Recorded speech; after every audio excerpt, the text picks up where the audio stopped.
Что стоит тогда за таким заявлением Токаева? Чем оно вызвано? Я должен сказать, что я крайне негативно отношусь к заявлению премьер-министра, поскольку появление нового движения за демократический выбор Казахстана – это не такое уж страшное явление. Это надо воспринимать спокойно.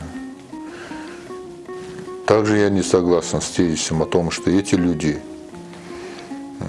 выступили против линии правительства, поэтому должны подать в отставку. Я на сегодняшний день не видел по тем документам, которые поднимался сторонниками за день выбора Казахстана, что эти вопросы обсуждались в правительстве и были приняты какие-то меры, решения. И затем эти ребята выступали против этого решения. То есть по данному вопросу у правительства нет позиции. Поскольку отсутствует позиция, они не выступали против позиции правительства. Они высказали озабоченность,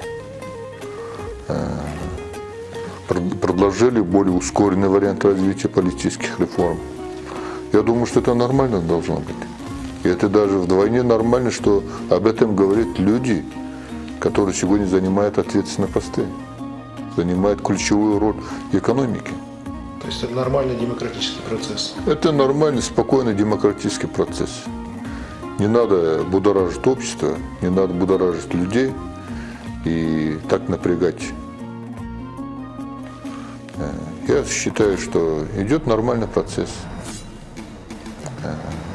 Люди выступили. Столько движений были созданы в Казахстане, если вы помните. А что, они все взорвали ситуацию?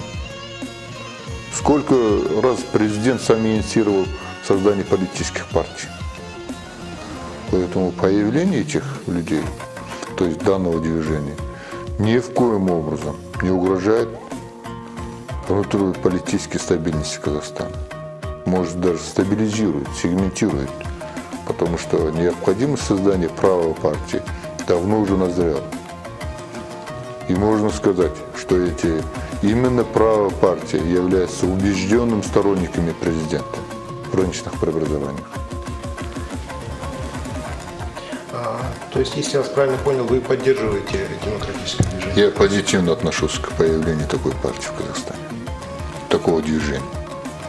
А если бы, например, вы вышли в отставку, вы бы вступили бы в такое движение? Я не готов комментировать данный вопрос, потому что в движение или в партию надо вступать не тогда, когда уходишь в отставку. Каждый ответственный человек, занимающий определенный государственный пост, должен обозначить свое мировоззрение, свои подходы, пока он работает, когда он работает в своей реальной работе. И, например, вот за последние 2-3 дня мы очень на многих людей посмотрели по-иному и поняли, кто является тормозом реформ, кто является таким люди, которые обычно играли роль демократов в парламенте, какую роль в самом деле они выполняют. Так что такие процессы, с другой стороны, обществу показывают людей. Кто есть кто? Кто есть кто.